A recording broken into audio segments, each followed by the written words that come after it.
unanimous with Duval, Herbert, and Taylor in the minutes. Can I hear a motion to adopt the agenda? So moved. All in favor, aye. Aye. Reckon we can vote on that.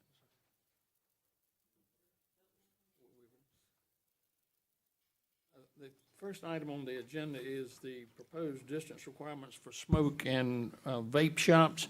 As y'all will recall, we were getting ready to put this on the agenda 2 weeks ago, and there were some questions raised by the Convenience Store Association about the exemption for tobacco sales, which is in the definition section, incidental and ancillary use, which gives them 200 square feet to display tobacco products without falling under the purview of this ordinance. We pulled it from the agenda and told them to poll their people to see if 200 square feet of display space was enough for their tobacco products. And I talked with Michael Fields yesterday. They have polled their people, and they say that the 200 feet is sufficient for them to be exempted from the intent of this particular ordinance. So unless there's any other questions on the ordinance, I think we can move this back onto the agenda. Okay. I don't have any questions. The second part of this is the pending ordinance doctrine. Before you do that, we've been talking to the city manager, and what I think we probably should do is vote to move it to council with a affirmative recommendation of the committee. Well, that's what I thought too, but Erica fusses at me every time I have a vote in committee. Yeah. Okay. Yep. So, We need to change the administrative section. And when we do that, we need to also change it for work sessions. we're not voting to approve anything, we're just Yeah. voting to move it to council All right. for consideration. I agree 100%. Yeah, that actually came from some constituents who, Yeah. felt it far better for us to vote. It's a lot better than move it. scratching your nose or pulling your That's ear right. or doing things like that. Do I hear a motion that we send this to the next agenda? With unanimous approval, so moved. Second. All in favor, aye? Aye. Unanimous. All right, the second part of this, dealing with the vape shops, was a resolution that would go to council along with this. As y'all understand, this is an amendment to the zoning laws, which means that it's got to go through the planning commission and then come back to council. In order for us to have the protection of the pending ordinance, we want to do this resolution that will cover us from having any vape shops get licensed while the couple of months, or few weeks are taken up by going through the planning commission and then coming back to our ordinance on the agenda. So I would like to propose that we recommend this resolution to council. I'll make that motion. Second. All in favor, aye? Aye, unanimous.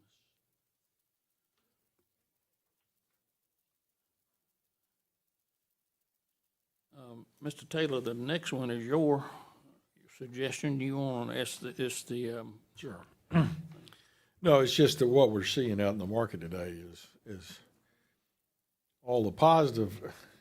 Everybody advertises good news, it seems like, without telling the young people of Columbia the bad news, and that is that consumption of THC, CBD things may cause you to fail a drug test, and that could be a work drug test, athletic drug test, or whatever. And so what we're proposing here is that folks that sell cannabis products that contain THC, which would be Delta 8, Delta 9, Delta 10, and HHC, are required to post warning signs at the areas where, where they're selling these products, warning purchasers that the product may cause them to fail a drug test. I'm just seeing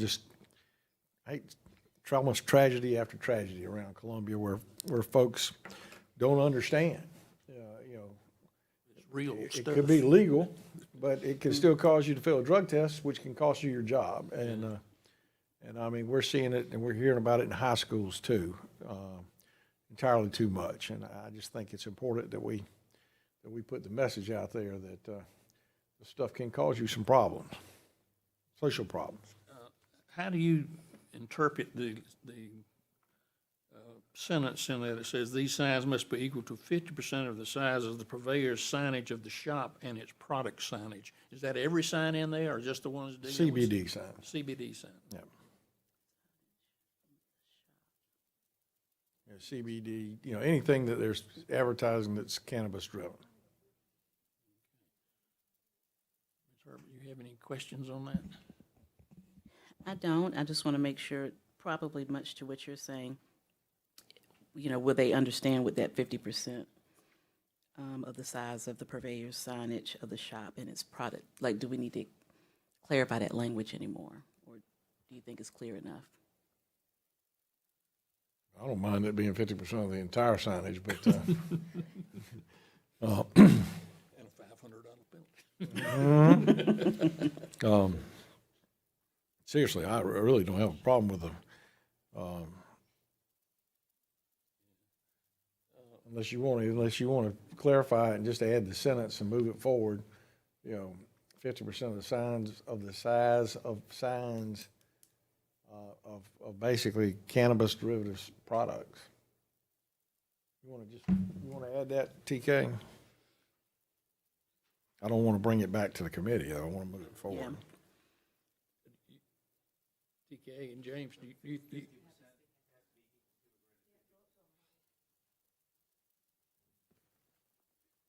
I guess what I'm hearing is it's got to be equal to 50% of the sign that is advertising the actual CBD product. I believe that's what we are saying. Can you say it one more time for the people who were whispering during your You comments? want to help me out? So I think what I'm hearing is the requirement is the notice sign must be equal to or greater 50% of the actual sign that's advertising the CBD product. That's correct. If we just drop signage of the shop and just leave its product signage, wouldn't that do it? That's fine. Yeah. Wouldn't that do it? Okay. I would make the motion that we move this forward to council with the deletion of the shop. Is it the intention to have this move forward on the next agenda? Yes. No, next week? Right. Yeah, Both of these, Yes. Okay. right. All three of them. Really, it's just, it'd be two. One just goes straight to planning commission. And One of so- them's going to the planning commission, Okay. but And the we have- resolution will go to the. Resolution, this goes to Yeah. council. Okay. Okay, so the motion on the floor is to move this up to council with the deletion of the shop to clarify the intent of council is to get 50% of the CBD signage. Unanimously. Yes. Second. Yes. Yes, okay. Madam Clerk, it was unanimous. Mr. Duval made the motion. Ms. Herbert seconded. Unanimous. Amended. All right. The last thing on our agenda today is the fireworks. And James, you want to get to a microphone? You can sit if you want. All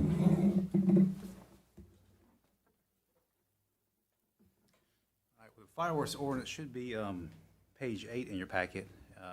And for the most part, this is the mirror ordinance of what the county, Richland County, is currently considering, but it has yet to be adopted. But just to go through it, this proposal would prohibit the discharge of fireworks in the cities, in the city of Columbia, between the hours of 11 p.m. and 7 a.m. However, on the 4th of July and New Year's Eve, that window would be extended where you could shoot until 12:30 a.m. If you look at paragraph H in this proposal, any firework display that's received a permit from both the city and state fire marshal would be exempt from those time restrictions. Looking at paragraph C, the following activities would be considered unlawful: shoot or discharge a firework towards a structure, animal, or person, to offer for sale or to actually sell fireworks to children under the age of 14 unless they're accompanied by a parent, discharge fireworks within 600 feet of a church, hospital, or public school. And then lastly, for items 5 and 6, you cannot shoot a firework at, in, or from a motor vehicle. The violations for this particular ordinance would be subject to a civil penalty of up to $100. And I'll certainly defer to this body's wisdom how you want to handle the penalty, but again, that's how the county is contemplating it. So ordinance makes it clear that after 3 violations at a particular location in a 6-month period, that location could be declared a public nuisance. And then looking at paragraph F, it makes it clear that nothing in this ordinance shall be construed to prohibit the use of flares or other similar signaling devices that are necessary for the operations of railroads, buses, trucks, or that for an emergency.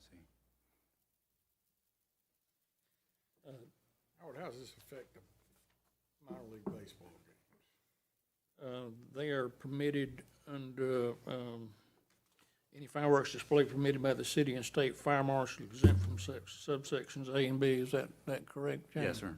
They have to get a permit every game? They do? They, They don't? They get one permit for the entire season. Okay. You're comfortable with that? How about the number 4? It is unlawful within 600 feet of a church, hospital, and a public school.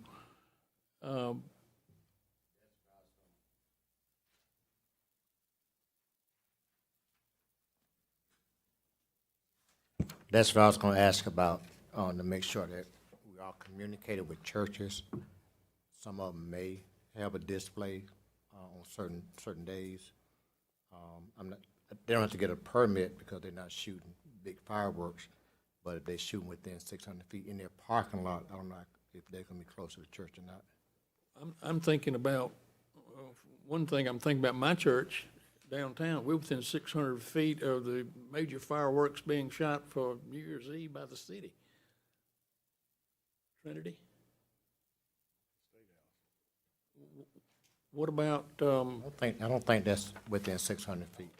Because, Shoot them from the State House, they do. no, don't, it's not shot from the State House. it's actually- South Main.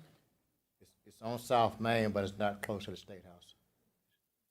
And when they regulate it, they go out and inspect it and make sure that all the distance are right.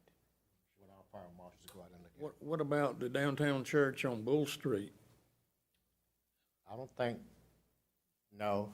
That's You not talking about for the baseball games? Baseball game, yeah. That's shot like behind the stadium, if I'm not mistaken, Joe, it's still shot behind the stadium. You got that church, it's down there on the corner, the power plant. Yeah, that's the downtown church. So it's not shot near a church.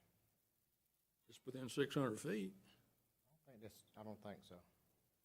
But we can, when you write the ordinance, we'll make sure. You comfortable with the 600 feet from church? And they would have a permit anyway, so they would be exempt from it. They would be exempt from those if they have the permit. but no, ma'am, the exemption for somebody who's got a permit would be an exemption from the time restrictions in paragraph A and B, Just a time, okay. unless you want to make it subject to C. Exemption from all the regs if they've Okay. got a permit. I think that'd probably be the easiest way too. Okay. Well, now, I don't know if we want, like, we don't want to say they can go ahead and be negligent and reckless and intentional. But maybe, Jenkins ain't gonna give them the permit if they're Maybe add C4 to that. And always keep in mind, anytime something becomes a nuisance, you can always shut it down anyway, so. That 600 feet is a state law as well. Is it? Yeah, from churches. Well, we can leave it in there then if we've gotten by all these years with it.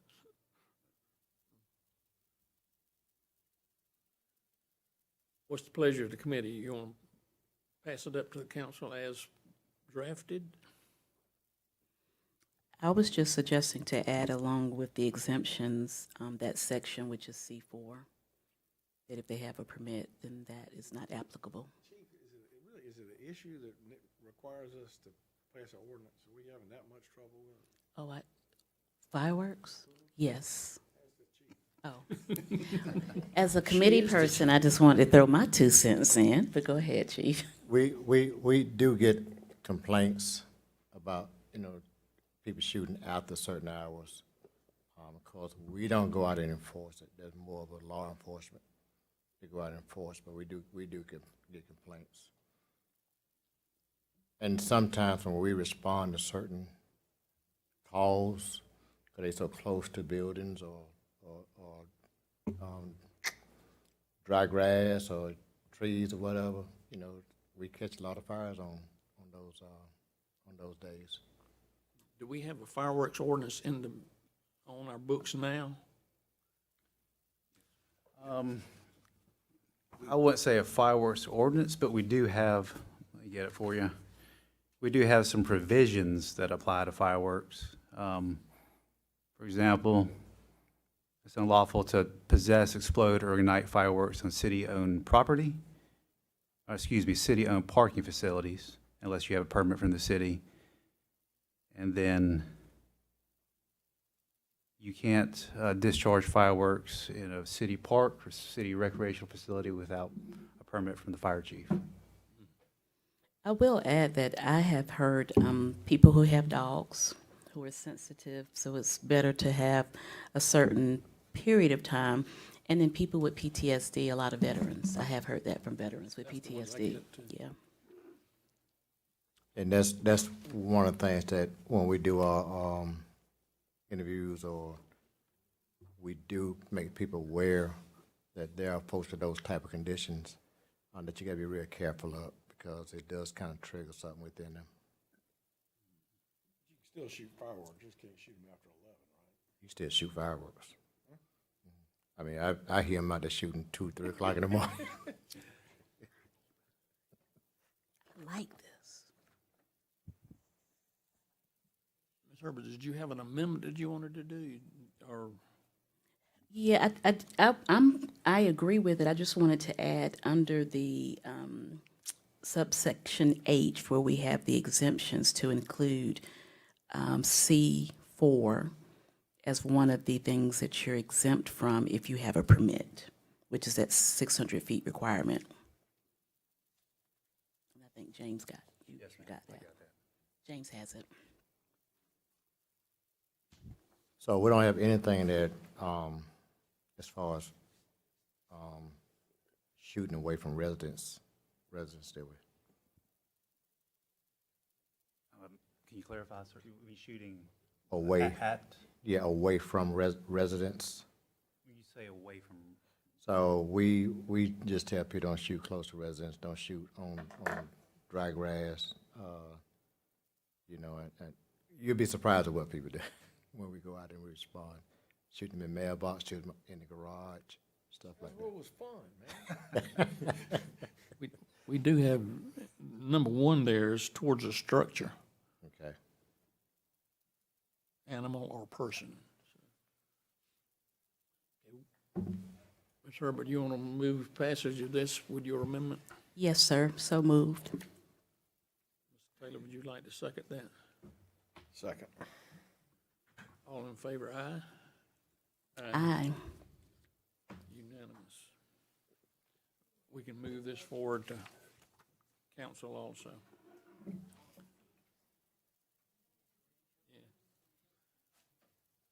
Anything else for the good of the committee? We got the, Oh, code enforcement, I'm about to David got all dressed up today and I was about to cut him off. Okay. Here, do you want me at the podium? No, you can sit down, David. Let me just, I asked this to be referred to the committee just because of some of the things you and I have been working through and looking. My first question is, are our fines correct to compel people to correct some of the code violations we're seeing in residential neighborhoods? I've gotten a lot of comments since we ran for office about the appearance of the city and things like that, and it's nice to see neighborhoods and neighborhood leaders, accumulating and sending us full reports of things that are issues in their neighborhood. I just know that in some cases, we've had people just pay the fine and leave it like it is. So I really just wanted to hear from you on what can we do to inspire some of our folks that have code violations on their primarily their residential lot, but even some commercial lots. Do you think you've got the right tools to compel them to bring it up to code, number one? And number two, do we have the right tools to publicize, what kind of code violations are? I saw a mock-up of a brochure. Do we need something else like that? And three is, do we need to do some type of public service campaign or public awareness campaigns? I'll give you a perfect example. Mr. Brennan got an email from a constituent on Trentham Road, which he forwarded to me since it was in my district, of somebody complaining about the sidewalk having had weeds and pine straw go across it. And the person who wrote was complaining they couldn't walk by. And I've been around a long time, and I sent it to Mr. Anderson at Public Works, and he sent me back a response that, and I didn't know that, the property owner's responsible to the curb, across the sidewalk, all the way to the curb. And I just don't know how many people understand that in the city of Columbia. This particular case had a fence on a side yard to a sidewalk, and the weeds and plants had grown up under that fence. And it's just when you ride around Columbia today and you see the conditions of some of the sidewalks, and that picture that the guy sent us from the neighborhood over there off of Cross Hill of the tractor in the front yard with the bush hog and some of these other things, I just want to make sure you've got the tools. I know we've approved some additional code compliance officers in the budget this year that you're in the process, I think, of hiring. I want to make sure you got what we need so we can really bring back this pride and appearance in the city and stuff. I ride down Gervais Street every day, and there's a large screen TV been on the side of the road for a month, and I don't think we picked those things up at the garbage thing, so just, what can we do to really make our city shine again? I guess there are several questions there. The public service thing that you're getting some media things out about what we do and what we enforce. We are in the works of doing some of that. I've been meeting with Ms. Hootsie. I've been talking to Ms. Hootsie, and we're going to start putting together a kind of a public service campaign in the month of October, kind of showing what we do. And I think the right-of-way thing would be a good example, one of those things that we'll tell people about that they may not know about. So it'll be a lot of things out of the top 10 things that we enforce that you've, from that flyer you've seen. So we'll start pushing that really heavy here in October is the plan. Okay, and can we really get our communications group to lay that, what it is, they send you an email, it's a threefold flyer flat. Doesn't look that, can we get them to relay that out where it can be electronically sent out? I think on a regular basis, sending that thing to neighborhood groups and stuff where they can share it with their people in their neighborhoods, I think will really be a big help. And I'd like to see us even talk to the TV stations about some public service announcements about sidewalks. To the curb. To the curb. Yeah, I never had a clue about that. I really did. No, I think that's part of the plan. We'll try to, I think we'll do some public media videos, and we'll go on site and shoot some videos, some actual violations, and talk about them. That's kind of the plan. Yeah, I'd like to have a reverse yard of the month program, but I don't know if that can overrun. I think the media will be interested in it too, because during campaign season, there were a lot of news organizations that really wanted to see what the plan was. So I think that it'd be well received. Well, and in the Belmont area, we had the dumping issues and people putting tires out by the street that we don't pick up. I wonder how many times, really truly, I wonder how many times people realize that we're not picking up tires off of trash piles and stuff like that. So I just think, like I say, it's really three things. Number one, we need to make the public aware. Number two, I always want to make sure you got the fines. And we can always forgive a fine, but I want to make sure you're getting a note. You got something when they knock, when you leave the tag on the door, they know you mean business. And, because I think you told me that day we were out there that 90% of the people that y'all call on take care of most the people get it problem done. almost immediately. Yes, sir. It's that 10% problem that we need to figure out how to motivate. Yes, sir. And I think this campaign, this media campaign will probably, it'll hit those 90% of the people that just don't know. So we may see a reduction in cases, hopefully. That's kind of the plan. And I think that we should, part of the campaign would be to encourage people to be proactive and take pride in their community, and hopefully we can kind of get some inspiration from that. I think it's a good idea with the campaign. Well, layer into that. and at some point in time, me and Miss Herbert are going to talk to Mr. Cliff Judy about his Yard of the Month program that he's been doing out in Belmont, and I think it's got some traction. I really do, and I don't know. I mean, he does a little bit more plaques and stuff than I think the city could ever do, but I think it would be fun for us at some time to make it a fun deal to where, where we almost have an annual Yard of the Month program for the city where neighborhood associations can, we're not gonna go do the work, let the neighborhood associations nominate yards or things like that. Or you might have more than one award, Yard of the Month, the Most Improved, a before and after, just like I say, just do it where we become cognizant again of making our place really look good. Because Chief Austin used to preach it a lot about the broken windows theory, and I happen to believe in that the better looking neighborhoods are, the lower the crime, the lower the dropout rate and everything else. So I agree with that too, Mr. Taylor, because the neighborhoods that I have that have Yard of the Month signs, because a lot of them do that, they tend to take care, because people are naturally a little competitive. that's right. So I think that is a good idea.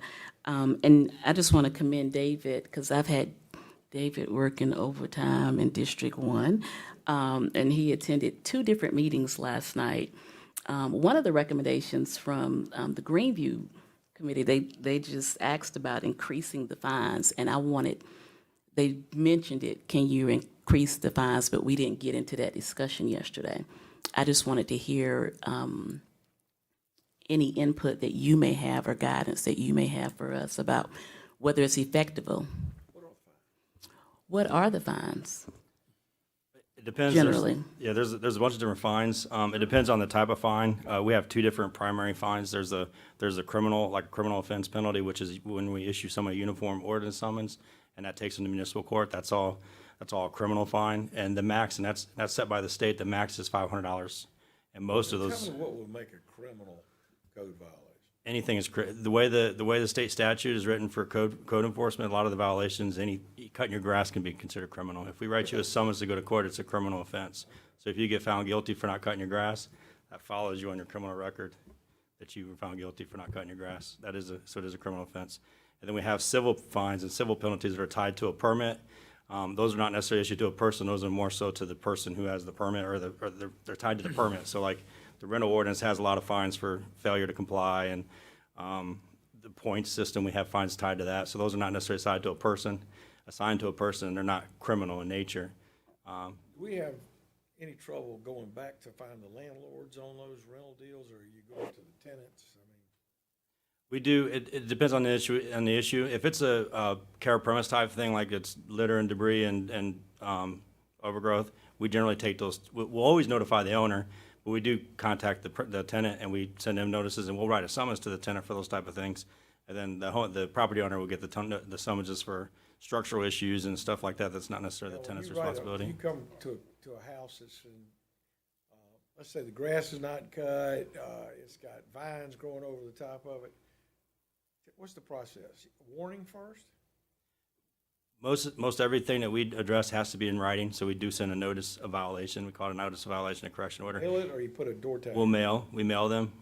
If it's a structural issue, we generally mail it certified, but if it's just a care premise type thing, we'll just put it in the regular mail, and then we give them a time frame for getting the work done. Do we have to do it by mail, or can we do it with a door tag?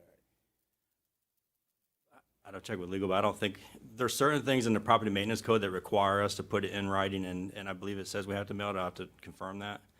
Most of the time, I would look at doing a just on a warning, if we wanted to put a warning in there, just as a door tag, because sometimes where mail goes and might not be to that particular deal. Yeah. By the way, to the media in the room, I surrender. Between firing fireworks off at all kind of stuff, not cutting the grass, I've been a felon all my life. I mean, what a day. David, we're limited to the $500, but we also have the ability to do it by each day. So if you have a bad situation, and maybe the tractor in the front yard might be a bad situation, you can go back the next day, give them another ticket for $500. correct, and it's per violation, so like the tractor instance, and I think I already told you in email, we're gonna start being more aggressive with that one, but, and that's what we can do, is we can start being more aggressive, and every day is a new violation, so we can write a summons every day. Every violation is a summons, so if there's a tractor in the front yard plus it's overgrown, we can write them 2 summonses every day. One for grass and one But you for, could go to $500, that's what I want to make sure of. yeah, Well, it's not Each littering, day, each day. Like littering, we're tied to what, $100 or something? I want to make sure we weren't tied that low. no, it's $500, and it's at the discretion of the judge, but the state caps it at $500. But is there something that would prohibit us from not leaving like a red door tag with a warning on it? I mean, do we not want to go to the door of folks?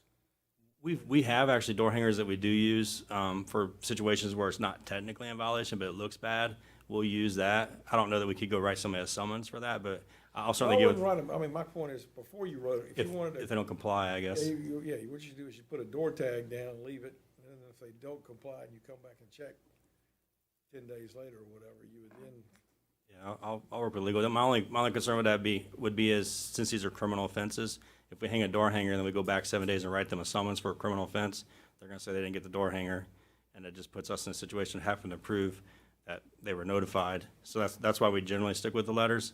But if we can I do don't that know. through. I'm just trying to think of a way that, number one, it would be less work for you guys to be able to hang a door than go back and do correspondence the first time. And number two, just that way you know it was on the door. I mean, I'm all about less work if we can. you know, I'm saying it's more of it says warning, and it's maybe a red tag that says warning, you have code violations in your yard, and that could even be a box that you just check the boxes that are applicable. I don't know. I hate to, when a neighborhood comes to me and says, here's 6 houses in our neighborhood that are issues, for you to have to go out and look at them, then come back and write. The first time it seemed it would be easier if you could go out, look at them, put the door hangers on it, and then go back and check and then do the correspondence if you had to. But I'm not a lawyer and I trust the experts, so. I think that our experience has been the properties that have problems, they've had problems for a long time, and they're way beyond the warning stage. So one of the things we do in District 1 is we do walking on Wednesday, and I've gone through and walked with neighbors and let them point out every single house. I take a picture of the house and send the address to David for him to check and see if it's a violation. And what we found is some people don't know the difference between violations and they just don't like it. But those have seemed to work. I try and make it as simple as possible, even though I'm not technologically, I can't even say the word, savvy. But that has worked. But usually the ones that we have, people are saying this has been like this for a year or, David, I 6 know that, months. excuse me, Ethan. Yeah, I'm done. I know that your officers carry iPads. Can you hook that iPad up so it will automatically generate a letter? That'll be a budget request, and I'll certainly talk to the chief about getting that up the chain of command. My man Corey over here said, yes, sir, we can get that done. Oh, yeah, it'll be an IT It's only a request as matter of well. hitting the button, But, it would no, automatically fill in the address. yeah, Get I ready think for that would go a long way, especially if we switch to something what Councilman And Taylor's then referring hopefully, to. a year or two from now, we'll have that city tech program, maybe, Yes, sir. out on the side of garbage trucks and artificial intelligence that recognizes, blight as they drive, and that was pretty slick, those guys showed us. Yes, sir. Greenville's nice. putting it in now. City of Clemson used to have one, this has been 20 years ago, because I've been retired for 15 years, but they had a thing on the garbage truck that they could punch a button if it was a pothole, street light out, trash thing, and it would automatically tell them where it was and make a list of them, so. I think this one he's talking about, so it's tied to GPS, you don't push no buttons, it just takes a picture of it and you keep going. Yeah, It's they- pretty neat. It picks out the variances and the stuff, and then it prints you out the street, and then red, green, yellow, and then a list of the 10 violations, or up to 10. It's pretty dang amazing. How much is that? I guess that's a big ticket item. I think it was like 50,000 or something. We'll They have have to- 50,000 for first year, but that includes the equipment. But they've just come up with it. Tuscaloosa was the first target market, and then Greenville is the second one, and we're on the list. But, I mean, the city manager sat in with us on it. It was pretty cool, and I think they basically said, check back with us at the end of October. And that's when they thought they'd have it fully deployed.